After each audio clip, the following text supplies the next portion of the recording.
Hello, everybody. Welcome to episode 61 of the Comic Room Pod. I am your host, Spro, and with me, as always, is Mr. Longbox. What's up? Man, I really use the same tone every single week.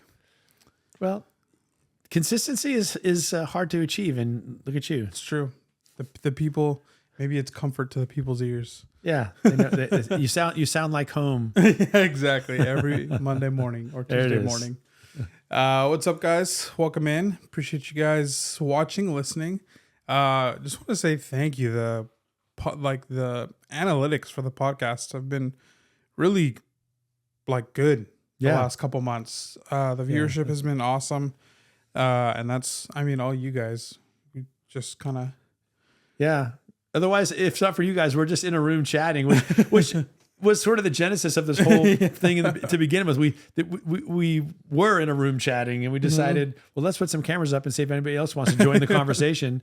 And yeah, we appreciate you guys. We really do. It's fun. Yeah, whether it's 3 of you guys or couple hundred of you guys, it's fun. Yeah, it really is. It's really fun, and the comments are great. Love them. Yeah, and you know what's the last few episodes, the audio, on streaming platforms and stuff, have also been up in not viewership. What would the word be? Listenership. Yeah, listenership. I guess so. So, well, that's great. Yeah, that's awesome. Appreciate that. Yeah. So thank you guys. Yeah. This week is just it's a riff week. So yeah, we'll see what is gonna happen. If this episode's going to get canned, because who knows what we're going to talk about. Yeah, we got the only thing that's certain that I know I'm going to talk about is what's in my show and tell box down here. Yeah, and a few fun things I've been doing with AI, testing its veracity when it comes to comic books. All right. It's kind of comical, actually. Wow. If you're taking investment advice from AI, I would strongly advise against it. Well, I have a whole video on that. Yeah, so you do. So and they have that's out, right? Uh-huh. And in that case, it was excellent advice. Yeah, and I sold that book for profit. Yeah.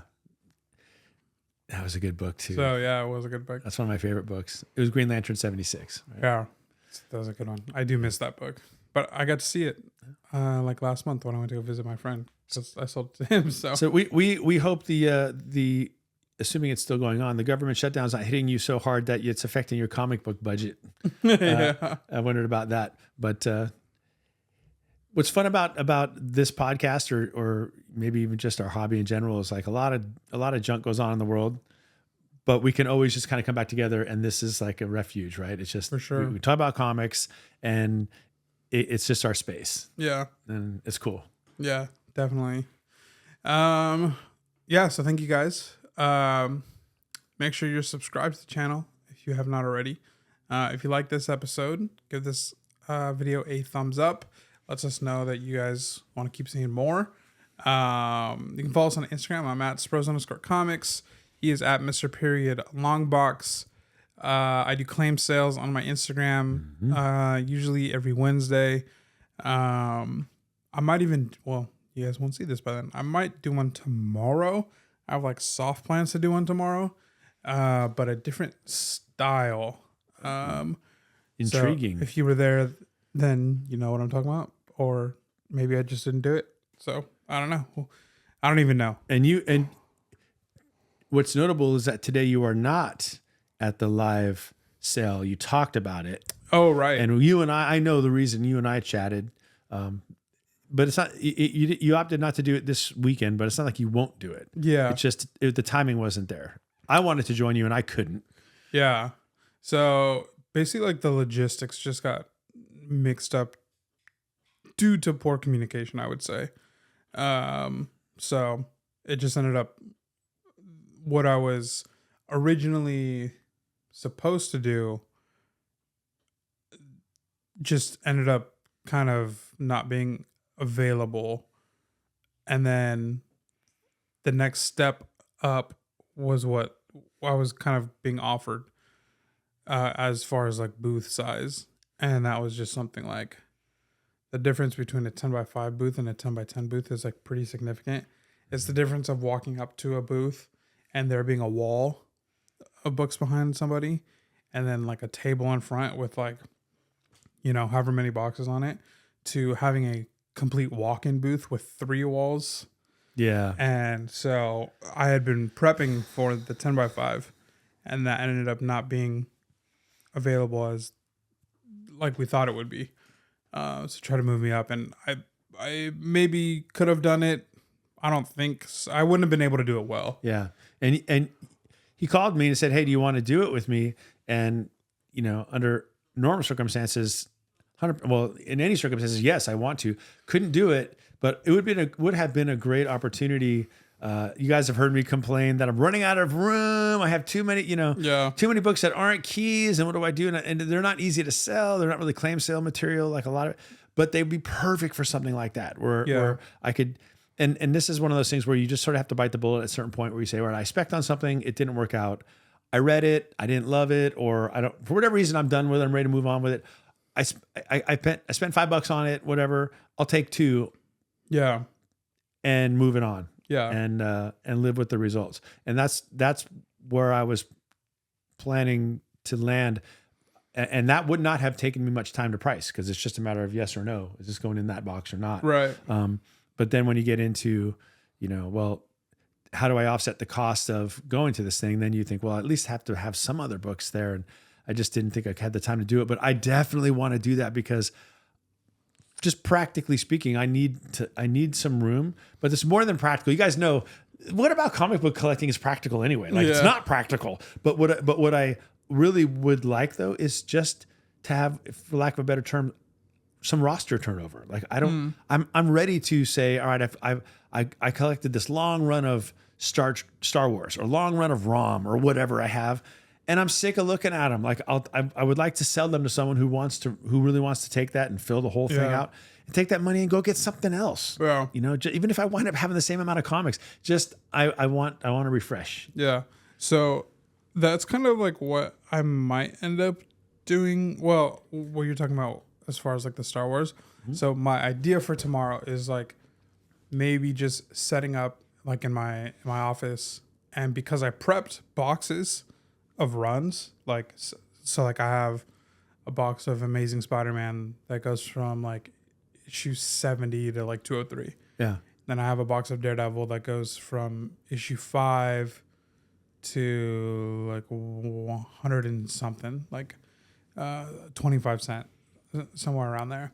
And then a box of Captain America that goes from 101 to 250 something, around there. And so I was prepping main Marvel Silver Age titles in boxes, and now I have them nice and prepped and priced.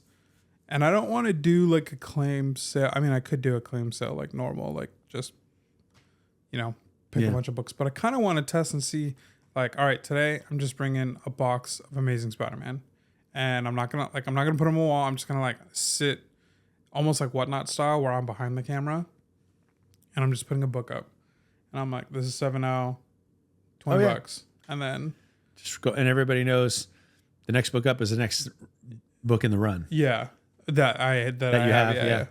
So that's kind of what I want to try. I don't know. Yeah. I obviously that works on Whatnot. I don't know how it'll work on IG. I think people like seeing a bunch of different stuff, but I don't know. You could try it. So see what happens. If I did end up doing it, let me know. And you were there. Let me know your thoughts on it. If I didn't end up doing it, or you weren't there, let me know your thoughts on that. Like, do you like the claim sales where it's just a bunch of everything combined, or do you like the idea of a claim sale where it's like, oh, this is only ASM, or this is only Avengers, or it's only like because I prepped 2 short boxes worth of books for claim sales. So like, in theory, I could do like 1 box of ASM, 1 box of Avengers, 1 box of ASM, 1 box of Daredevil, or like 1 box of Captain America, 1 box of Hulk. Like, and those are the only 2 titles I'm bringing, and that's it. So yeah, that's about that.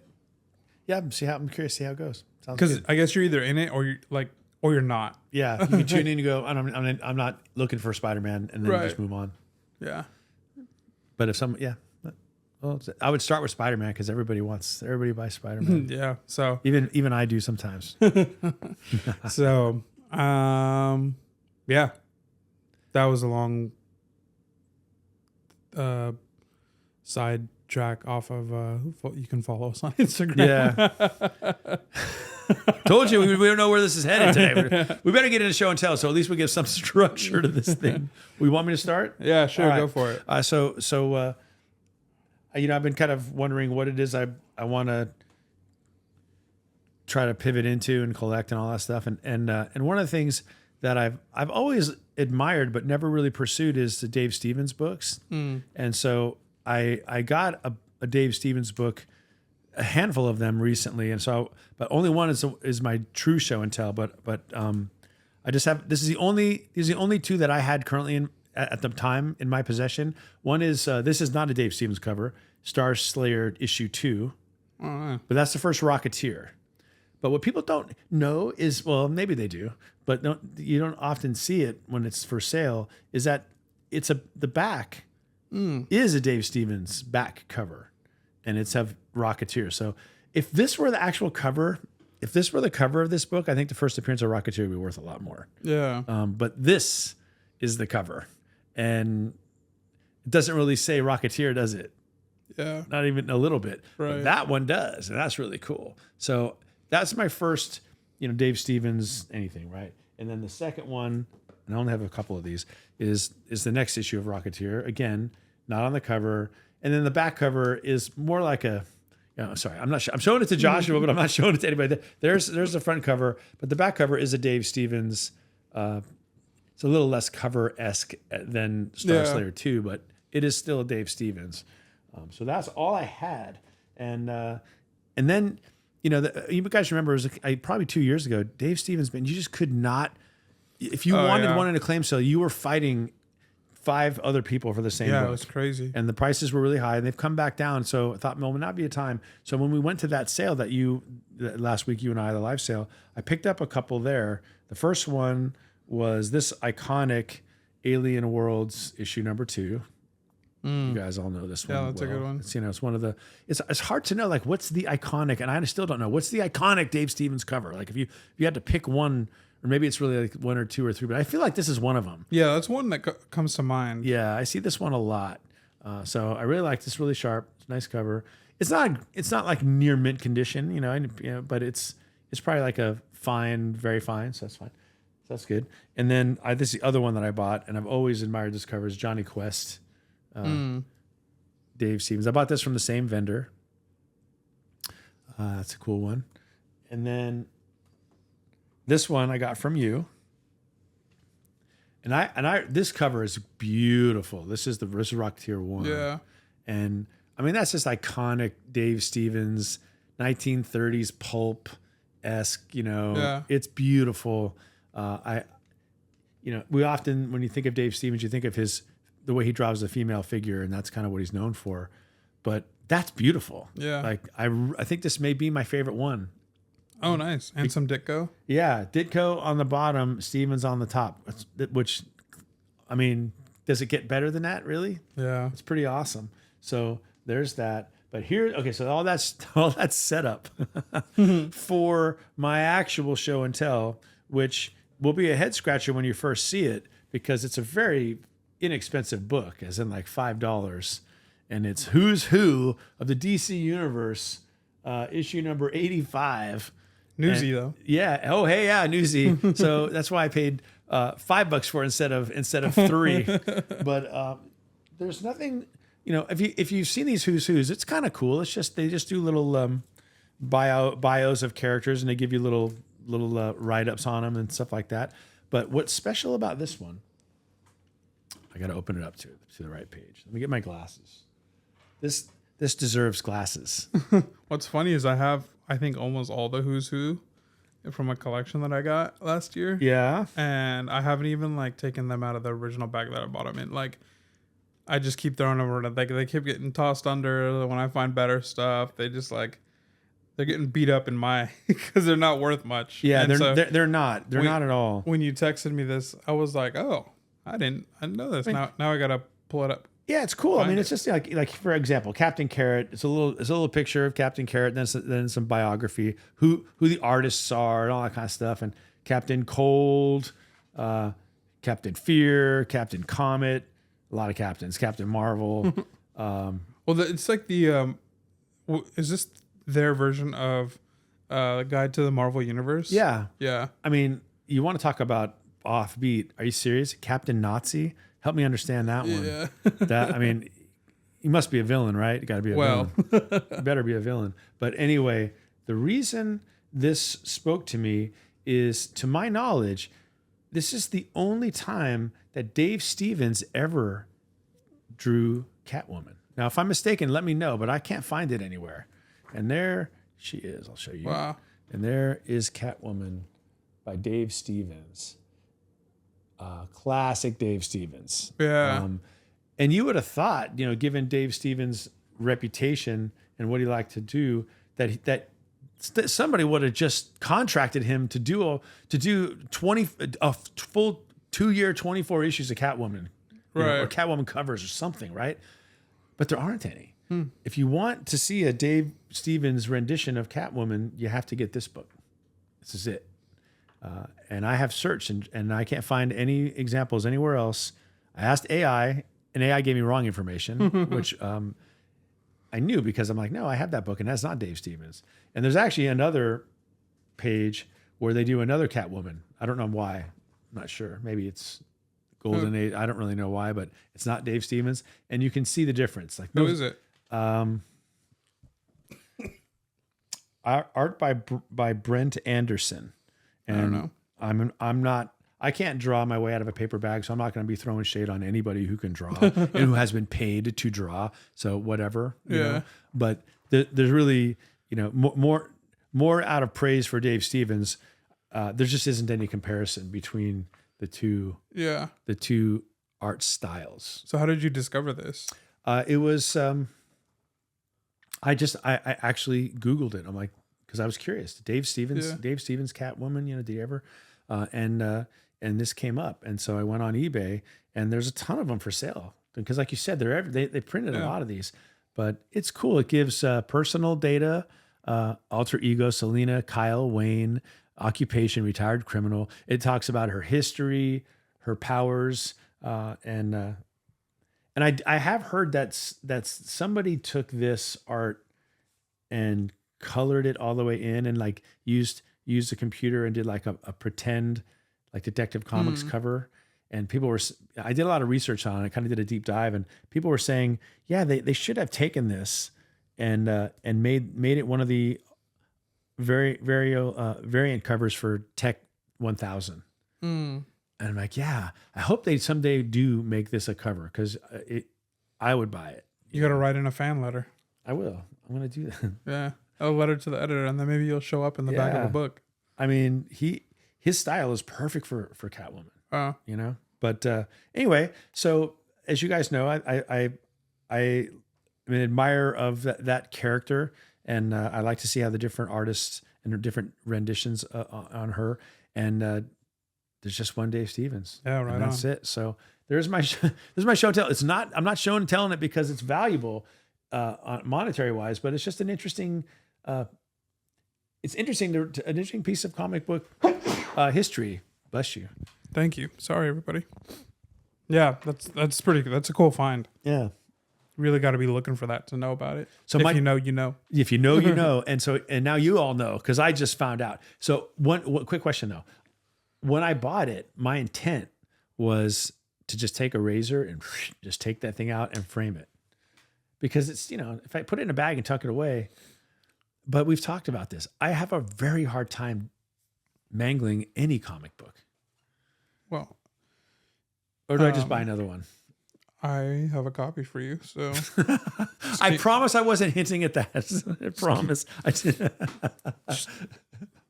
I mean, you're like, you can get two. Longbox, you set me up. You put me on camera. No. I'm never mad about making a sale.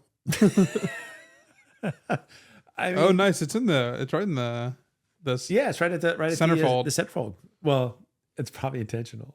Post Catwoman on the centerfold. Yeah, so this book is pretty much. I didn't realize this. This book is their equivalent of the Marvel, the Guide to the Marvel Universe. Yeah. where they would do like A through D, F through whatever, and they would just give you like the histories on like all the characters and like those encyclopedias that we go through. Yeah, those are cool. So Yeah, so I think that I will, because what I'd like to do, since I'm already a Catwoman collector and I've decided I want to slowly gather, up my favorite Dave Stevens covers, is be able to take that piece of art out of the middle of that comic, frame it, and put it with the other comics and display it, because it's display worthy. It's on pulp paper, unfortunately, but that's why I would love to see them put it on a cover. But in the meantime, these are two different. I don't get it. Two different Catwomans. First appearance, Detective Comics 369. Right. So is it a Crisis Catwoman? Some other Catwoman? This one's single, and this one's married to Bruce. Because this is Selena Kyle Wayne, first appearance Batman 1. Right. And this is just Selena Kyle, first appearance Detective Comics 369. Yeah, I'm not really sure, because Selena only marries Bruce in alternate universes. She doesn't marry him in the six. What is 616? No, wait, 616. That's Marvel. Never mind. Oh man. I don't know what the DC. I don't know what their main universe is called. Like if they have like numbers like Marvel does. I gotta get up on my DC lore a little better, apparently. Okay, Detective 369. Huh. I have this book. Now you know it's the first appearance of Catwoman in some way. Interesting. I'm gonna have to open it up and read it. Yeah. You might have this book. I'll throw the cover on the screen so you guys can see. That's a beautiful book. Yeah. I have a book that's similar, green background with Batgirl. Is it Batgirl or Batwoman? I Batgirl. Batgirl on the cover. Yeah, you have this one. Yeah, the nylons. Yeah. I love that. I love that book. Yeah. That's a book that I never considered selling for FF1. It just high grade, gorgeous. Sure, yeah. Nice, right on. Yeah, so there you go. All right. My show and tell comes with a story first. So, Ooh, I like that. it's not a long story by any means. I was in Texas, with my friend like a month and a half ago. We went to a convention. Convention was a bit of a flop, so we just started running around different shops in town. This is where I like really first got the bug for the Invincible stuff. So I bought a lot of Invincible there and bought a lot of other cool books, nothing like crazy. But this is a book that I saw on IG when I got to the airport, and I DM'd him an offer. And as he like hadn't got back to me, and I was like, all right, like no worries, like I'm just gonna like he'll take it or he's not, like I'm boarding the plane, like whatever. Then I'm sitting there and I'm like, man, I feel like that book could actually get claimed like outright. So then I paid $9 for Wi-Fi for the flight, and I was almost right. He said he got a higher offer and he was going to accept that.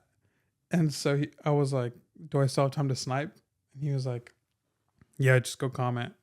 So we're like, that was like right as like takeoff was happening. And they're saying, get off your phone. So it was like, yeah. So this was happening like no, this would have been after takeoff. Cause I had to buy the Wi-Fi. So then, yeah, that's right. Cause during the takeoff, while we were taking off, that's when I was like, wait, I feel like, I feel like somebody's, so then takeoff happens and then they're like, oh, you're high enough now for Wi-Fi. So then that's when I like go, boom. And I see the message where he's like, oh, he has a higher offer, which, from the time that you board a plane to the time that you take off, I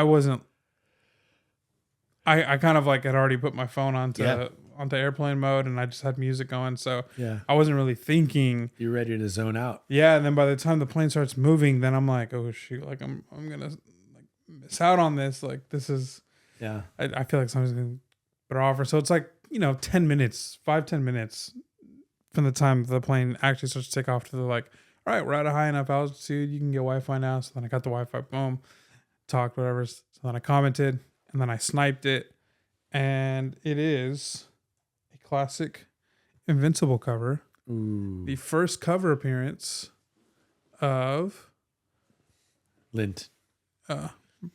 Marty Hare. Yeah, cat hair. First cover appearance of Battle Beast. This is Invincible 115. I got this for a stellar price. Even at full claim after like going back and checking. This is just such a like some of Ryan Otley's best. Like the colors are fantastic. I mean, it's just such a beautiful book. Yeah, it really is. And even it's even crazy. the back cover's cool. Oh yeah, for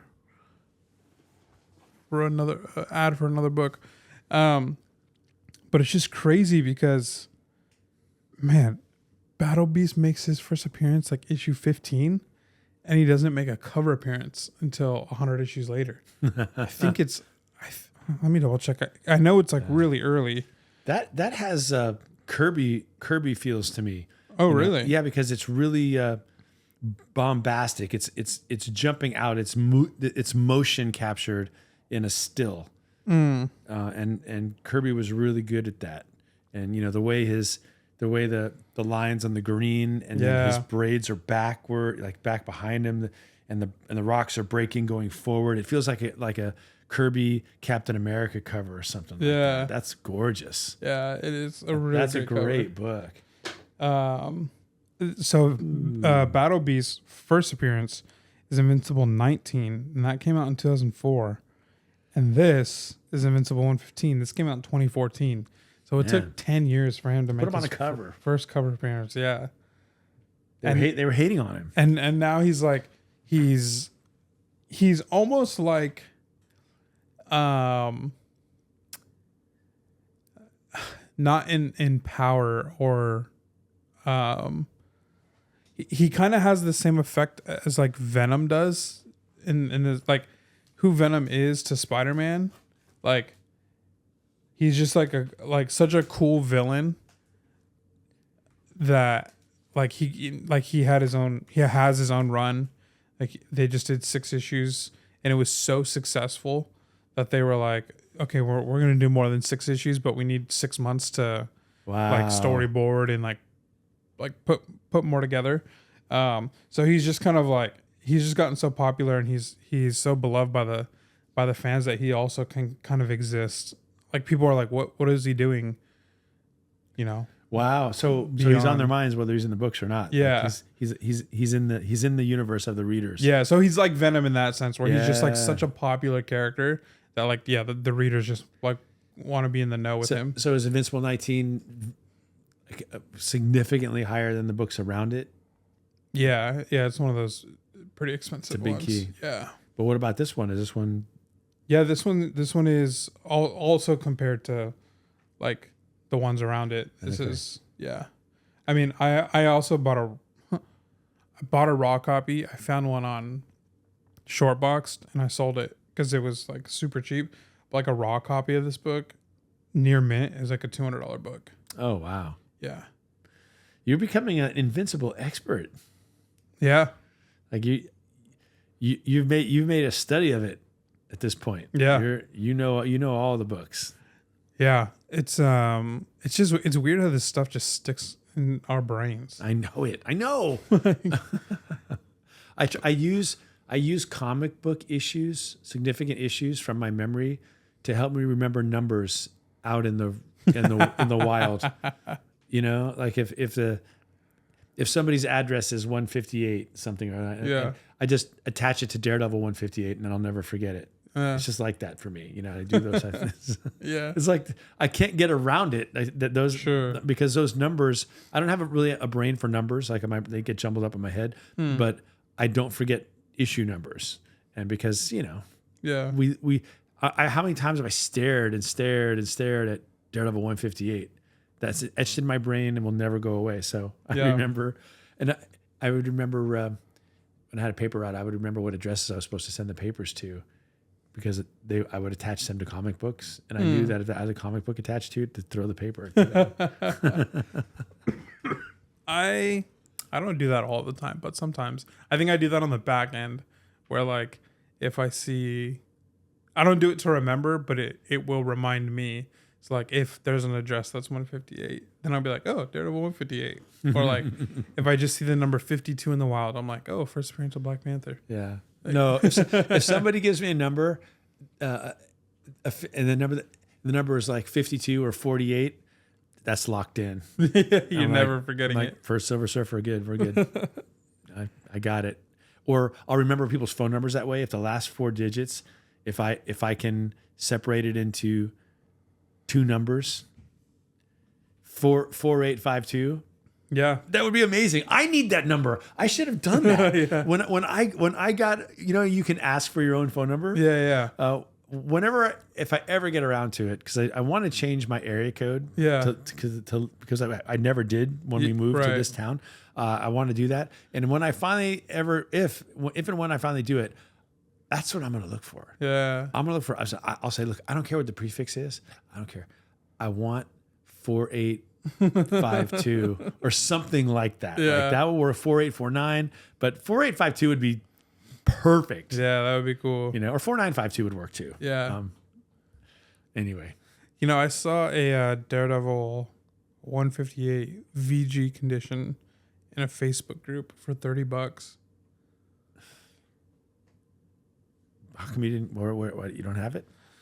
I'm in a Facebook group. I don't really understand how it works, and I haven't just buy it. I'll buy it for me. I'll pay you.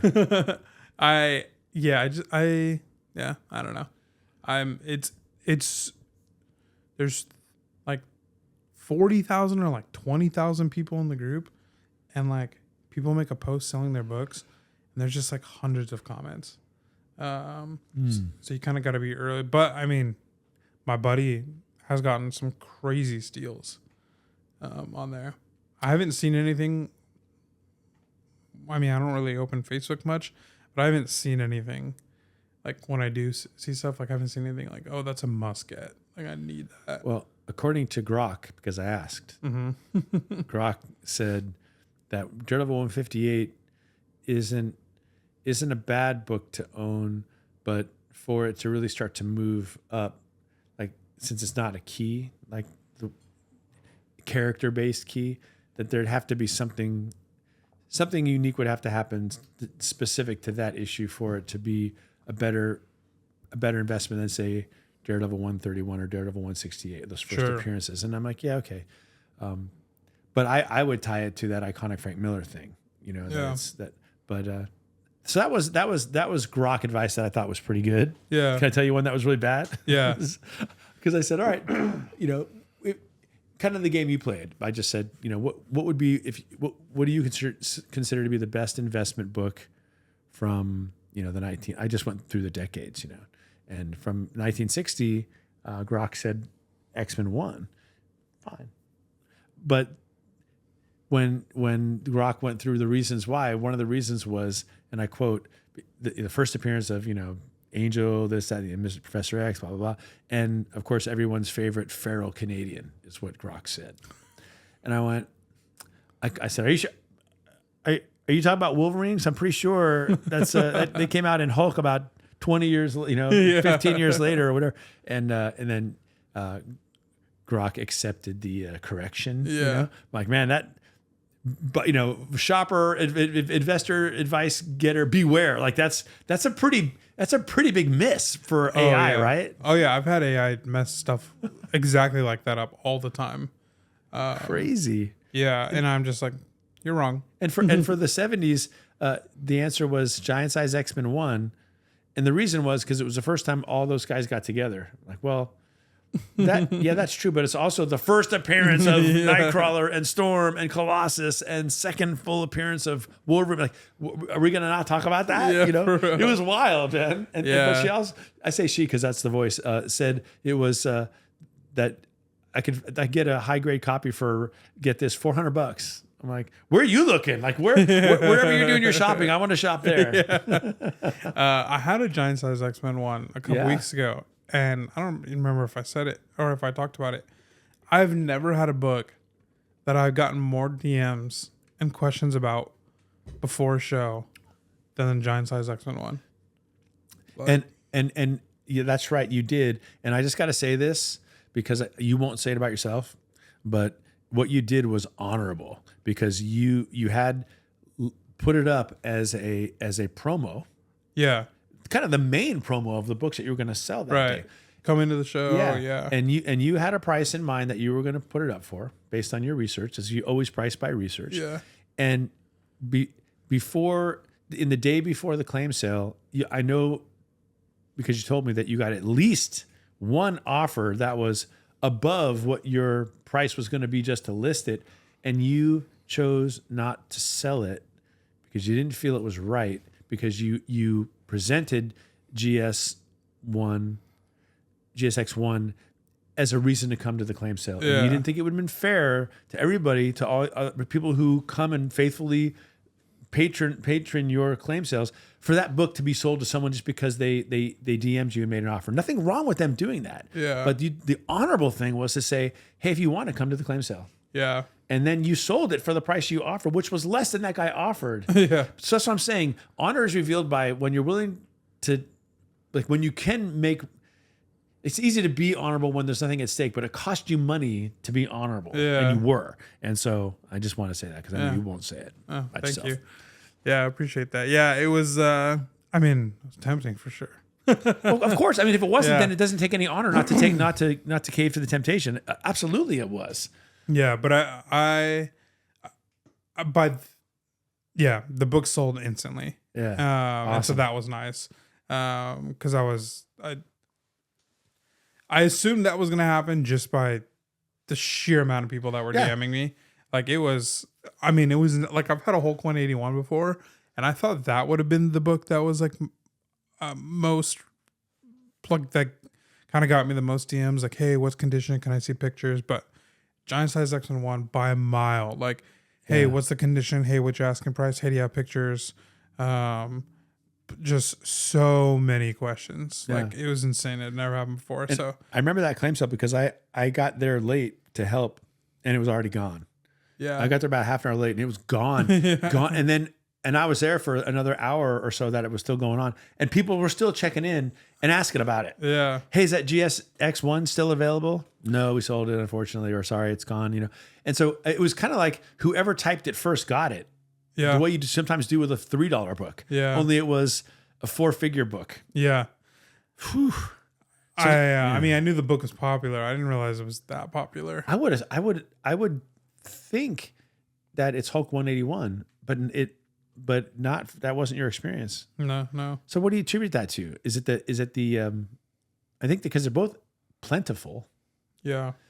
Is it the somewhat the minor ambiguity about Hulk 180, 181? Because it's not really ambiguous. People accept it's 181 as the first appearance. I think it's just the nostalgia, honestly.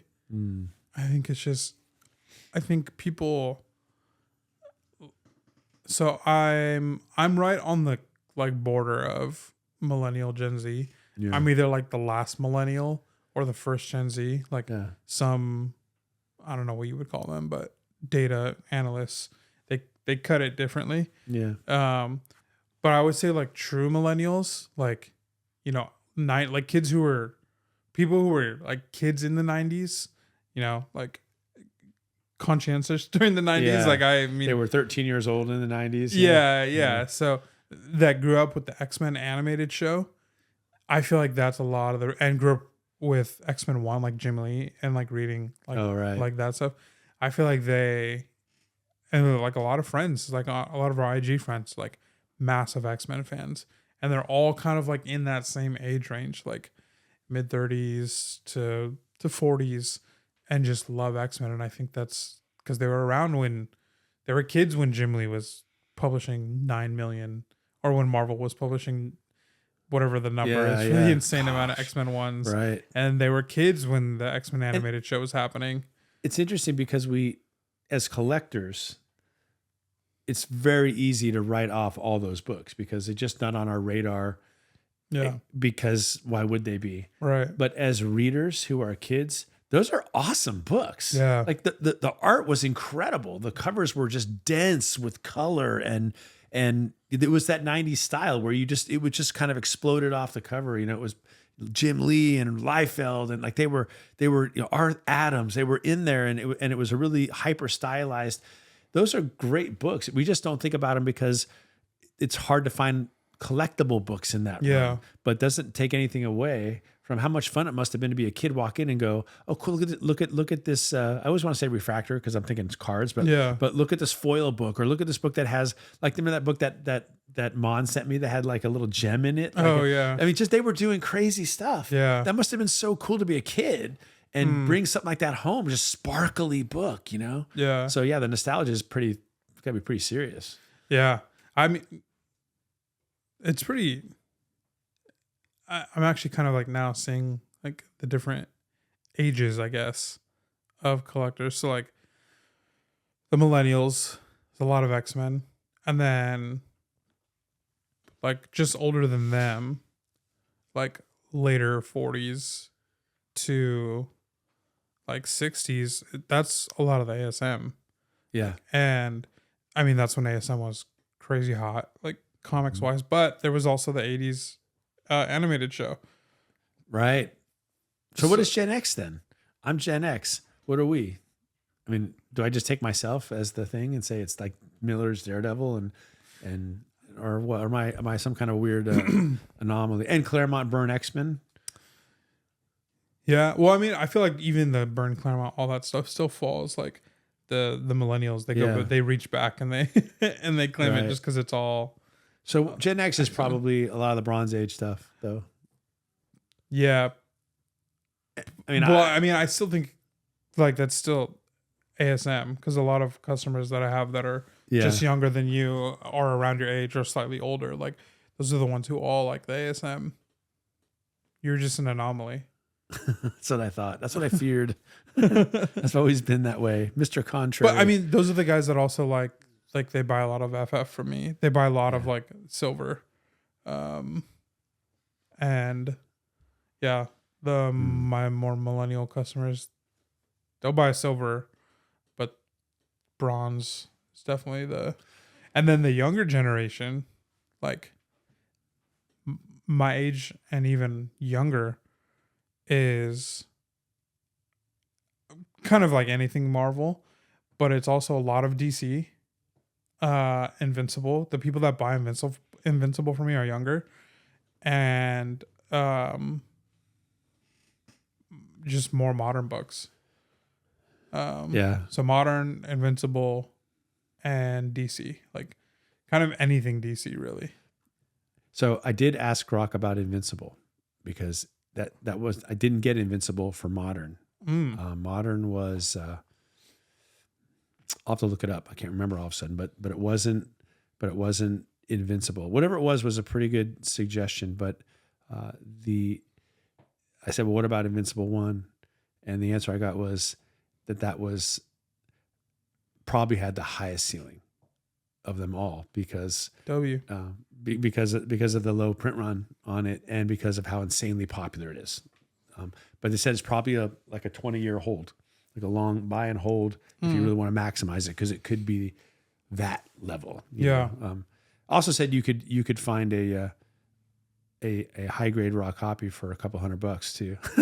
No, I laughed at that, but at least they had the 9.8 correct. They said it was high 4,000s for that, and I into the 4,000s for that. So I'm not sure where. X is getting its information, but it's definitely all over the place. Yeah.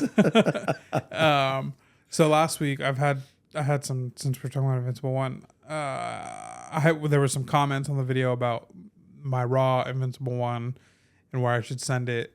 And I won't reveal now, but my copy of Invincible 1 is currently at a grading company. And I don't know, you guys, what it is. So in fact, don't tell me. I want to find out. You should know. I texted you about it. No, I think you said you sent it.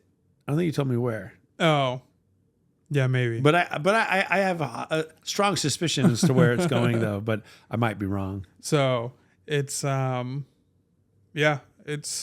it's at a grading company. Hasn't been registered, but it's there. So registered into the system. So That's exciting. Yeah. Yeah. Good stuff, man. Yeah. I mean, what do you think it'll get? So I also paid this company to press it. The book was already pressed, Okay. but on the back cover, on the top left, there's some like creasing. And I think that they'll press it fine. And hopefully once it goes from their pressing chambers to their grading chambers, Let's go. maybe it'll help the book a little bit. I think it's the front cover looks better than my 9.4. The back cover has a couple defects for sure, but I mean, like 9.4, 9.6, like maybe, I don't know. Man, here we go. I'm seeing if I can. I'm looking at my Grok. Because it's making me nuts that I can't remember what the modern one was. Here it is. Ultimate Fallout. Walking Dead 1. Oh no, Invincible's already passed it. Yeah, I mean it's not a bad suggestion, and its argument was that if they were to ever drop another TV show, but I'm not sure why they would. I don't know. I don't know much about the show, but I think actually Walking Dead has a smaller print run than Invincible. Really? Well, yeah, that actually makes sense. I shouldn't be surprised by that because it was the first time they tried. Yeah, you know, and it came out just before Kirkman did both.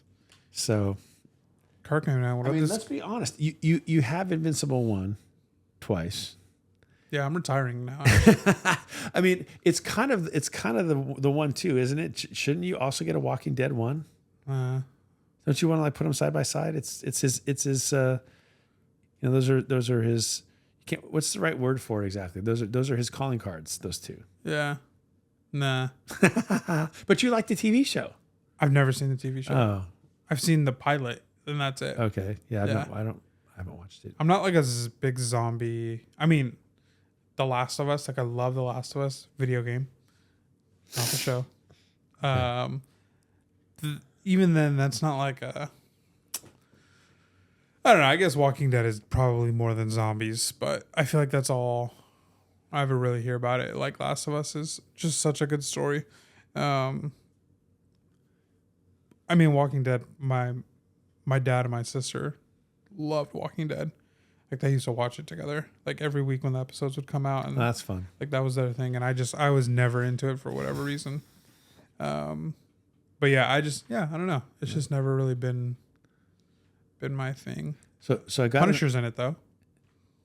What? No, not what's his name? Oh, Bernthal? I'm like, wait a minute. I mean, I know that Invincible and Spider-Man had like a little bit of crossover. You got me thinking for a second there. I don't know. I got an alert of a book for sale on eBay just yesterday, and it's Tech 122, and it's in a 6.5. Oh, easy money. And they started it as it's an auction too. You got it's not a. Ooh. They started the auction at $1. Really? Yeah. Dang. So it's already got 20 bidders on it, and it's up over 500. So it's going to get where it's supposed to go, but you have to respect the risk taking of to put that one at $1. Yeah, no kidding. Because it's probably still going to go for less than it should, because that's usually the case with eBay auctions. I just wish it were a lower grade. Isn't that weird to say? Because at 6.5, even if it goes for less than it should, it's going to be out of my range. Sure. If it was like a 2.5, I might actually be able to try. I might try to snag it. But hey, look, I'm going to try to snag the 6.5 too if it somehow manages to not go any higher. But I don't even know what it would cost in a 6.5 in a normal circumstance. It's probably like about an $8,000 book in a 6.5. So there's no way. I have no clue. 9.8 Invincible 1 last sale this month, $2,950. 9.6 $1,648. So that's cheaper than what Grok told me. Grok was like 4,000. Yeah, the book has come down on that one, and then Invincible 1 and a 9.8 is, according to GPA, last sale 5,220. Oh, wait, what was the first book? I thought you were saying Invincible. What was the first book? Walking Dead. Oh, Walking Dead. Okay, yeah. Never mind about the 4,000. Yeah. Wow, 5. Man, oh man. 5,000. But at a certain point, though, you start getting into territory where you could be walking out with, like we talked about last week, a Silver Age Grail. Yeah, I mean, I know Rohan. Well, I think actually Rohan respects Invincible. But, Rohan's like, if it's not a Silver Age key, Move on. yeah, Get stepping. yeah, get out of here. But, I mean, popularity, pop culture relevance, and print run, like, I don't know. In a modern book, I mean, you could stack that up to any. You could stack that up to compare it to a FF48 or 49. Like, how many FF48 49s are out there? Many. Yeah, when you realize how legions. If I wanted to get that book today, I could. Yeah. Just no problem. If I wanted to get a top 10 Invincible today, it might be a lot harder. Wow. Well, the market has spoken. The book's about $5,000. I mean, what do you don't care if it's a little down or whatever they're saying. It's immensely popular. Yeah. Like, people love the story. They love the Superman with daddy issues kind of thing. It's a lot. There's a lot there. Yeah. Darren and I just started rewatching it. We're on season 2 now. Okay. I really like season 3. We didn't like season 2 when it was first coming out, but we're watching it, and like, they definitely went with a different animation studio because the characters look noticeably different. And season 2 is when they had a mid-season break. So like, it took forever for season 2 to come out, and then they did like the first 4 episodes, and then there was like a 3-month break, and then they did the last 4 episodes. So season 2 was just kind of like, it just had a lot of things going against it. So, yeah, that's why when season 3 came around, they were like, all right, we're going to turn this around fast. All the episodes are going to be available every week. Boom, boom, boom. And we're not making that mistake again. And so, that's been that's been what they've been wanting to do.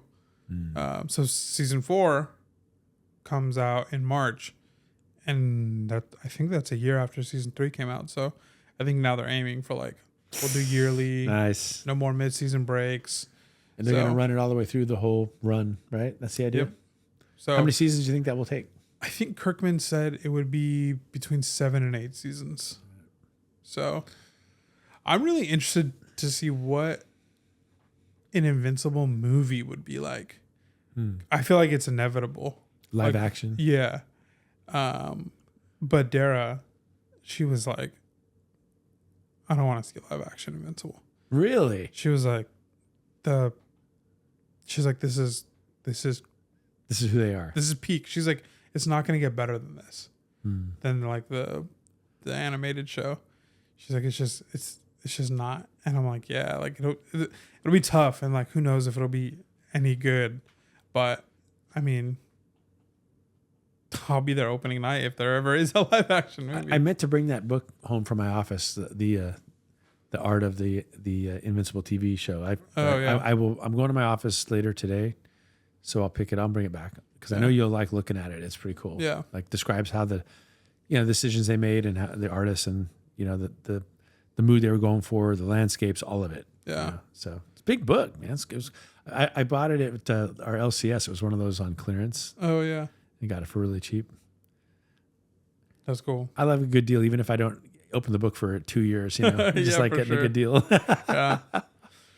This isn't comic book related, but there is a new Vince Gilligan TV show that came out. Okay. Yesterday. Are you familiar with the name? Vince Gilligan yet? It's the guy that got stranded on the island, right? After the 3-hour tour with the skipper and all that stuff. No? Yep. Of Breaking Bad and Better Call Saul fame. He has a new show on Apple Plus. It's called Pluribus. Pluribus. Like e pluribus unum, out of many one. E pluribus anus from Community. I love it. And their flag, the school flag.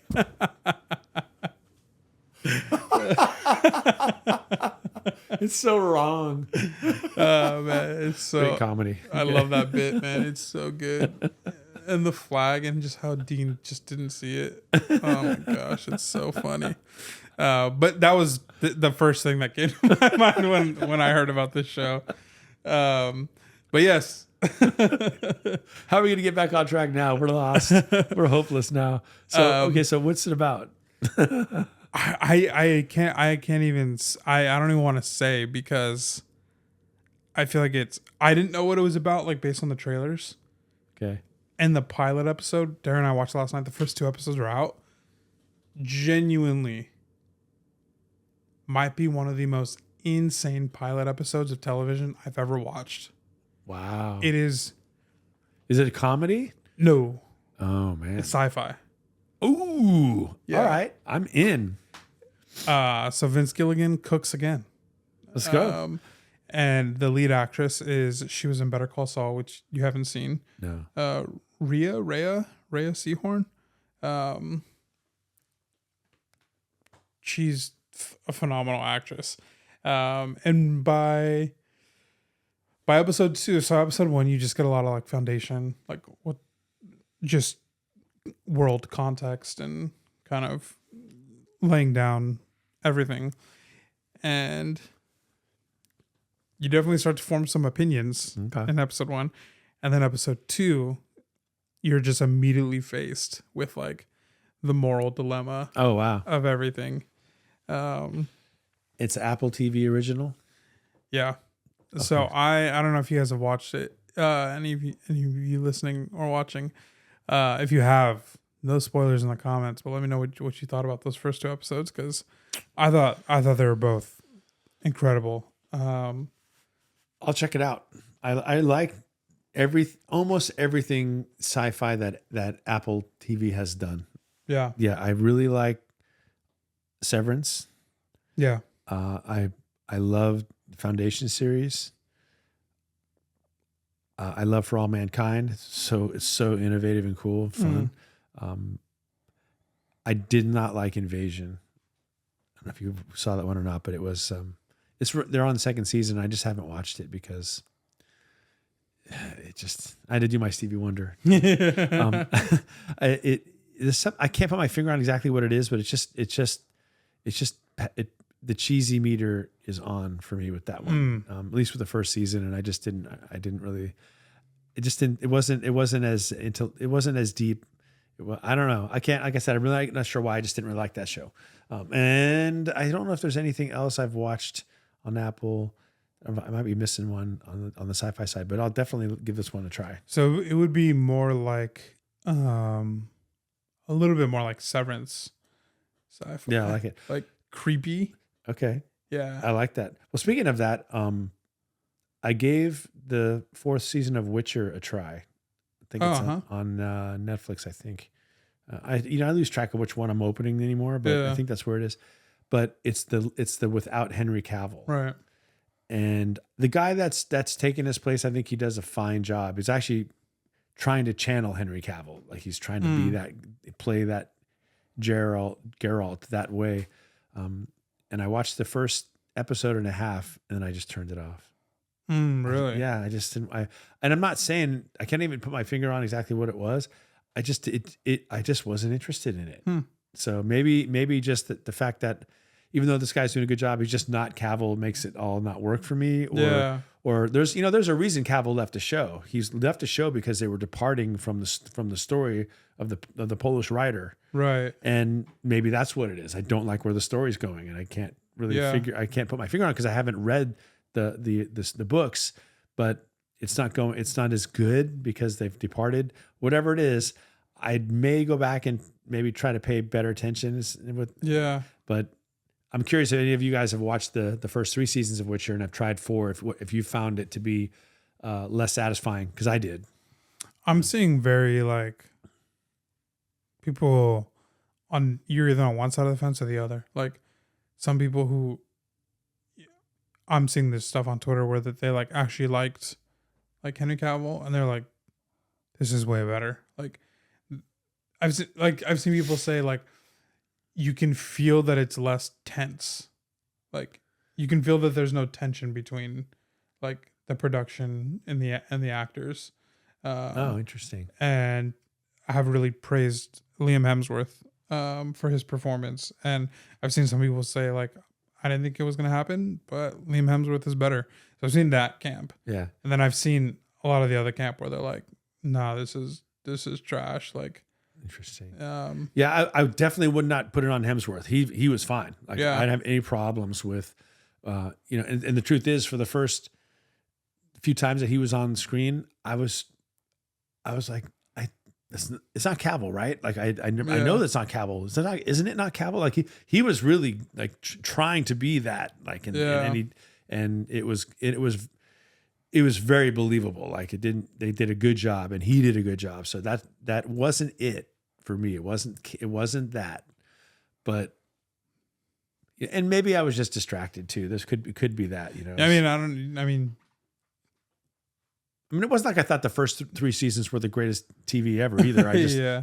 I just like fantasy stuff. So, you know, and it was interesting. It's definitely, there's one of two opinions out there. There doesn't really seem to be like the meh, like, but so, I mean, you're definitely on one of the sides of the opinions. I mean, that's art. Yeah. Like, you either love it or you don't. That's right. And that's okay. It's all right. You know, people hated, the Amazon Prime Lord of the Rings adaptations, you know, the Rings of Power. I didn't love season 1. Mm-hmm. I thought season 1 was a little, it was okay, but I thought the end, the last episode kind of redeemed it. But season 2, I really liked. What's the other one? Wheel of Time. The first season was not good. It just simply wasn't good. And I thought, this is a bummer. I mean, they were way departed from the books, the Robert Jordan books. I'm like, But then season 2 came out, and, you know, I'm a sucker for it. So I'll try it. And it was so much better. Yeah. It was so much better that I'm really stoked for season 3.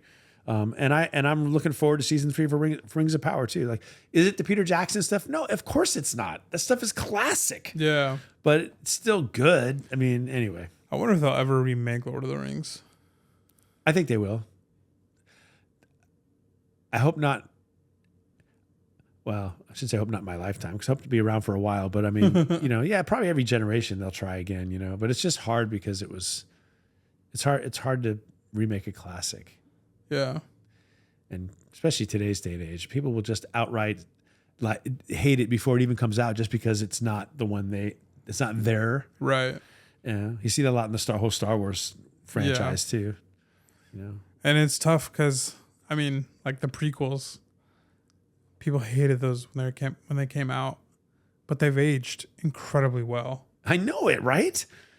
Except for Jar Jar Binks, but other than that, that was a travesty. We all can admit, but yeah. I mean, even in real time, I remember thinking, what is with this character? Are you kind of be kidding me right now? What are they doing?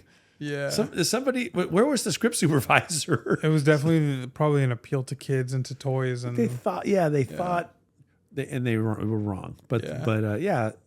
And it's also like what's great about that is like Hayden Christensen. You know, he got so much hate when those movies were coming out, and now it's like he's so like beloved nowadays, and like now he's like he's going to conventions and he's doing pictures and signings, and so it's just like one of those things where it's like you just love to see a guy like him get his flowers. And he's a good actor too. Yeah, he is. You know, I've seen him in the movie My Life as a House. He's the angsty kid who's estranged from his dad, and played by Kevin Kline, and it's a really good movie. But what makes it good, Kevin Kline's good in everything he does. He's just so natural. But Hayden Christensen, his emotional journey through his relationship with his dad is really strong, and it's because of the performance. He was so good in that. I think he was somewhat limited by the script in like Revenge of this in the third one, the Sith. I thought that one was, But in the true tradition of the Skywalker, if he may have overacted that last scene a little bit, it's nothing compared to Mark Hamill when he says, "No, you're not my father." You know. I mean, okay, like honestly, I don't know if this is like a crazy take. I think a lot of that cringe that Hayden Christensen had in his acting, like in the way that, like, not in his acting, in some of his delivery. Yeah. I think he might have just been trying to, like, how am I trying to say this? Like, make the connection to Luke and Mark Hamill's cringe acting. Like, yeah, I'm gonna blame Hamill. It's his fault. I mean, if you Come on, Mark. No. If you watch A New Hope, Mark Hamill's delivery in almost every single line in A New Hope is brutal. Yeah, it's pretty wooden. Yeah. Yeah, it's because he was not really an actor. Paracommanders. Yeah, he's not really. I mean, he wasn't. Look, he's a way better actor than I'll ever dream of being. Okay, but he's he's an incredible voice actor. Yeah, fantastic Joker. Yeah, and that's right. He did do that. I forgot. Yeah, Killing Joke. But he was, you know, what was he, like 19 when they picked him to be Luke. Yeah, and they picked him. They most definitely picked him for his looks. Like that was a big part of it. Yeah. And you know, I won't say any more than that because I want to be critical of somebody who does something way better than I can do it. Like I feel pretty bad about that. I think Mark Hamill was fantastic in Return of the Jedi. Episode 3. Yeah. I think that, but in A New Hope, he is a cringe, angsty teen, and I think that's where the connection is drawn with Hayden Christensen's performance. Is like he is just being a cringe, angsty teen. It's a real interesting thought. How good would Star Wars? How bad would Star Wars: A New Hope have been if not for Harrison Ford? Yeah, who was playing a tier 3 character at that time in that movie. Yeah, he was not supposed to rival Luke and Ben Kenobi and all that. But all the best moments, the best beats of that movie that aren't Darth Vader appearing, because those are the best beats, right? Yeah. Like, those are the best beats. But other than that, the lines that Harrison Ford delivers are so on time. They're just perfect. Like he created Han Solo. Yeah. I don't know what maybe George Lucas put on the page, but he made him who he is. Yeah, and just demanded that this character be front and center. Like you had to play that character up because you couldn't waste it. He was too good. And so if you think about if you didn't have that, and I think he and Carrie Fisher had a pretty good. Well, I think they actually were having a relationship when they were filming, but they had a really good chemistry on the. You know, I wonder. And somebody knows, some Star Wars person knows this. Was it always supposed to be that Luke was Leia's brother? Sorry for the spoiler. It's been 40 years tough. or did they intend it for Luke and Leia to have a love relationship, but the chemistry between Han Solo and Princess Leia was just so good that they went that way?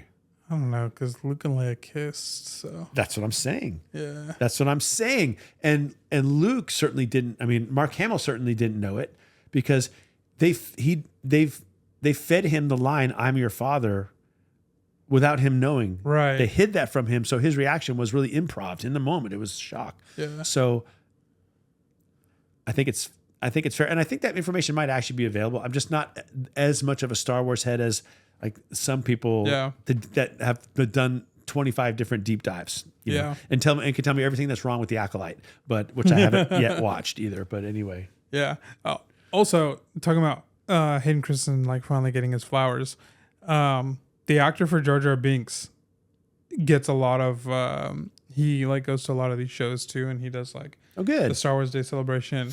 I think everybody's like, because the people like when the episode 1 came out, I think he was getting like a lot of death threats and like it was really bad, and like it really like affected him negatively and his career negatively.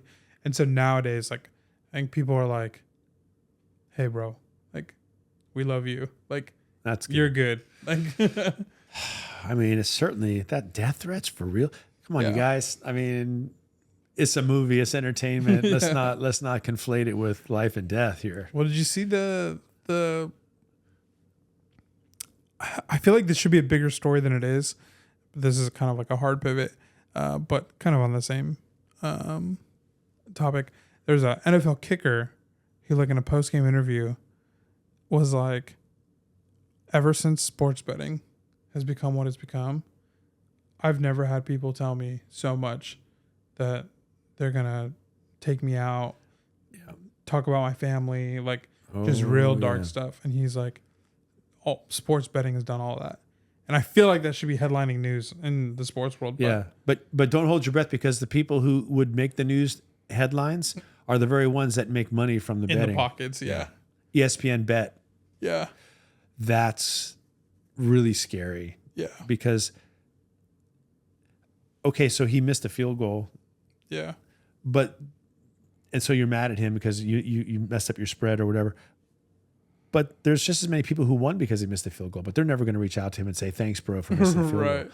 So if he makes the field goal, does he get the hate from the people who are mad that he made it? Probably not, because the expectation is just do your job and make the field goal. Yeah. But the best field goal kickers miss a field goal once in a while. Yeah. That's just what happens. Well, man, Jake Moody wouldn't have survived a season last year. Yeah. In that environment. Yeah, seriously. I mean, he barely survived it with Debo. Debo was trying to throw hands. That's a great line. That's absolutely true. Yeah. But yeah, I mean, it's crazy. People out there, it's just like, man, there's these, like, his name is Ahmed. I can't think of his last name for Jar Jar Binks. It's like him, the kicker, like, they're just trying to do their job. Yeah. Like, and the poor guy, like, I'm sure you can imagine, the moment that he got the call to say, congratulations, you've got the part. You're going to be in a Star Wars movie. You're going to be in a Star Wars movie. And can you imagine him? He's calling his parents, he's calling his girlfriend, he's calling his old buddies, he's calling his old acting coaches, and he's so excited. And what he doesn't realize is there's a train barreling down on him that's just going to wreck his life for 30 years. I know, that's insane. messed up. I think it's totally fair to, like, critique art, because that's what you put it out there to be critiqued. Yeah, exactly. But to push it beyond the art, that's when it's it's ridiculous. I mean, because creating art is taking chances. That's, at its very core, like you said, there's always going to be someone who hates it. Yeah. There isn't always someone who loves it. Right. But but even the best art has people who don't like it. I stood in front of the Birth of Venus in the Uffizi last summer looking at, Botticelli's masterpiece. And I saw people walk up to it and go, oh, that's it. And just walk on by, and I'm kind of aghast, right? Because I'm thinking, what do you mean? Like, this is one of the most iconic, celebrated paintings in the history of art. Yeah. But it's still subjective. Even that's still subjective. Right. People go to the Louvre to see the Mona Lisa, and they come back and say it's so underwhelming. What's the big deal? It's the painting's not any bigger than the Star Wars print. It's smaller than that. Yeah. And it's it's just a face, and yet it's considered to be the masterpiece of all time. And it's not my favorite, but I still think it's good. But just all that to say, yeah, you put your art out there, and people love it, people hate it, but you don't want people to be afraid to take risks. Yeah. Because then you lose something. Then the art you can't play it safe and be a true artist. You know what I mean? You got to live on the edge if you want to be. Yeah. And living on the edge means you're gonna create some bad stuff. Yeah. So you guys who bag on Frank Miller because you don't like his latest stuff, give him a break, man. Like, he's older, so maybe he's not as capable with this dexterity to do the line work that he did, with Daredevil. But it's interesting to note that the stuff he's doing now isn't really that far afield from Dark Knight issue 2 or anything he did with Sin City. is big, it's exaggerated, it's blocky. Yeah. So you don't like it. That's your right. He's an artist. But you don't get to say that you because you don't like his art, don't get to say he didn't make a contribution. That's where you're wrong. You can hate it if you hate it, but you can't be like, oh, he sucks. What are you talking about? It's Frank Miller. Yeah. You know? And someday McFarlane's gonna get old and he's gonna do stuff you don't like. And you don't believe me because he's the Todd father. And I love his art too. But there's gonna come a time. And it comes for everybody. You know? Your physical aging. Yeah. Your physical capabilities are I know a little more about that than you do. Yeah. And you know, my parents are still around and they know more about it than I do. And it's just, but none of us is learning anything new to the human experience. Yeah. This is the human experience. If you're blessed enough to live a long life, you things are taken from you. Yeah. And it's not, you know, but it's a give and take, but things you definitely lose things. There are things suddenly you realize, oh, I can't do that anymore. You know, are you kidding me, Joshua? I would love to grab a basketball and just go to a park somewhere and just get in a pickup game. But I know I can't do that anymore. Yeah. I mean, if I could try, but I would probably injure myself and I wouldn't be good anyway, which is a bummer because I mean, when I was your age, that was one of my favorite things to do. It was like an appendage for me. I did it all the time. Yeah. But that's the way it goes. So it's not really fair. It's not really, I don't even think it's human to like rip on someone because they're going through that. Yeah. And they can't produce the level that you think they should be producing. It's like, dude, what's wrong with you? Yeah. So if you guys are feeling a little heat off of me from that, it is heat. Yeah. I feel that way. And that's what makes LeBron such an anathema of an athlete. I know. I was thinking that. I don't even like LeBron, but I must respect his longevity. You cannot not respect it. I mean, you see, I mean, he obviously can't. He doesn't have the ups that he used to have. Like when you see him go for dunks, you're like, oh yeah, he's getting older. But when you see him do a lot of everything else on the court, yeah, you're just like, how? This makes no sense. No. Well, okay. All right. So check this out. I told you a little bit about this, but they don't know about it. I sparred for the first time at the boxing gym, which means I got the headgear on. I got my gloves on. Well, that's not a big deal, gloves on, but I got like this sort of cup thing that you wear that covers your midsection and other things to protect you. Yeah. And a mouth guard. And then I'm in there I've been boxing for 2.5 years and I finally sparred. The reason it took so long is partly because I was scared to do it. But then once that fear was gone, my wife was more afraid for me to do it and really didn't want me to do it. So I waited. I got home on Wednesday night and she was at Bible study. Mm-hmm. And I was home and the house was quiet and I knew it was a night to spar. And I just said, tonight's the night. I'm doing it. And so I went. And it was a kind of a surreal moment because you put the headgear on and then the coach comes over with the Vaseline jar and starts wiping Vaseline on your headgear and you realize, oh, this is because I'm about to get hit. Yeah. This is what's happening right now, you know. Anyway, so I to what you were saying, I there were 2-minute rounds for a while, then we went to 3-minute rounds, and there were a couple times in there where I'm like, okay, so I got to not box the next 3-minute round because I can't. Yeah. I simply don't have any oxygen left to go to my muscles and I cannot do it. So the coach rotated a few of us older people out and then back in. And, but it was exhausting. Like, you know, there are times when it doesn't matter what you know or don't know, your body simply can't and won't, you know, kind of thing. But I felt like I did really well. Yeah. I took some shots. I delivered some shots. Yeah. And we're not supposed to hit each other hard. Supposed to, you know, but it does, you're swinging and you're moving, you might get hit harder than you kind of want to, or I actually unintentionally jabbed somebody harder than I meant to. That's because the guy I was boxing before that, I couldn't hit him at all. And he was so fast so that I brought that speed into the next guy and and he stayed there. And I hit him and I actually said, hey, I'm sorry about that. And he's like, no, it was fine. And so it was really interesting. You might be saying, well, if you can box, you can certainly play basketball. No, I can't, because basketball is run and jump and fly, and my ankles and knees won't allow it. But for boxing, there's a certain point where I said, look, I'm just gonna have to channel my inner George Foreman. I'm just gonna stand here and just throw bombs because I can't move anymore. I mean, fair enough. And so mad respect to George Foreman too for what he did in his 40s. But it was a lot of fun. I hope my wife's not watching this episode, because I will confess to all you guys that I've had a headache ever since. And I'm just telling myself I've got my caffeine levels wrong, or maybe the hat's a little too tight. And it's not because I took a few punches that maybe at my age is not a good idea to do. But I'm definitely going to go back and do it again, because it was a great workout. And it was fun after 2.5 years to finally see what I don't know. Yeah. Because you find out pretty quick what you don't know, because the bag doesn't punch back at you. Yeah. But when you're throwing and then you realize, he's been yelling at me to keep my guard up for 2 years. Yeah.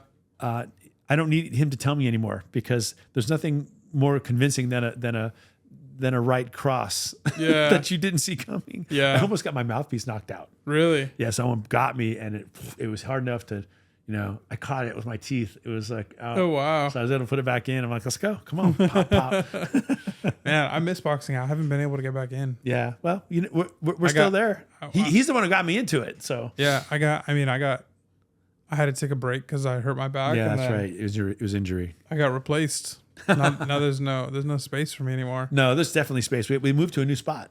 Oh, sorry, much bigger for the one-on-one sessions. Oh, right. Yeah. Just do the other one. We'll go together. I don't like doing class stuff. It's not my vibe. I feel you. Yeah.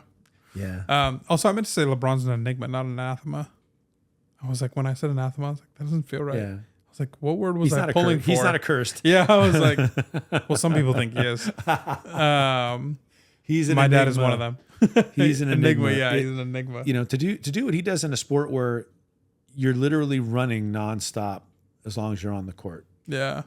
And then to still be able to perform acrobatically the way he does, and then he's completely morphed and changed his game. Where, like, what did you say? Like, he's like 5th or 6th on the all-time 3-point list now. Yeah. 3-pointers made. That's not something I ever saw coming, because he didn't come into the league able to shoot, and he didn't need to know how to shoot, because he could be at the rim in a flash. Yeah. But the best players in any sport, they find a way to still be great when their body can't do what made them great. They just change and are great in a different way. I saw a clip of him, and somebody asked him, is there an achievement, an award that you don't have, that just kind of like gets under your skin a little bit, the fact that you don't have it? Good question. And he was like, Defensive Player of the Year. He's like, that's the one trophy I don't have.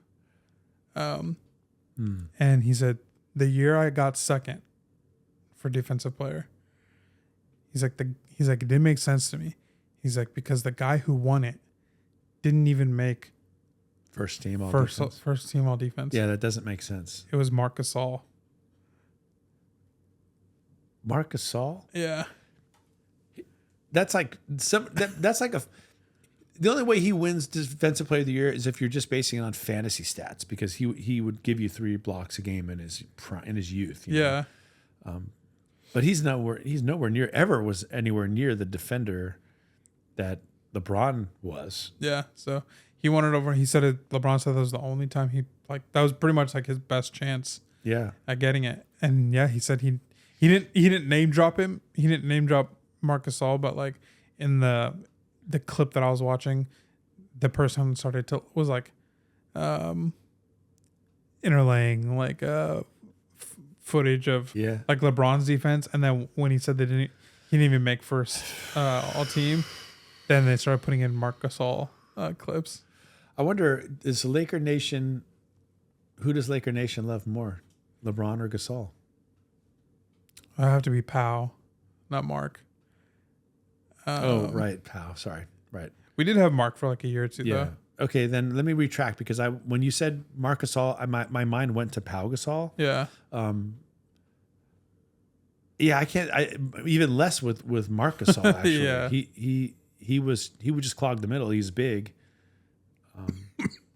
but he wasn't like mobile. Yeah. Ever mobile. Yeah. You know, I never thought of him as defensive. Yeah. I mean, clearly he was, but yeah, no, never mind than what I said. But that's even worse. But I don't. I was about to say poor LeBron, but I can't really say that because he's done all right otherwise. Yeah, true.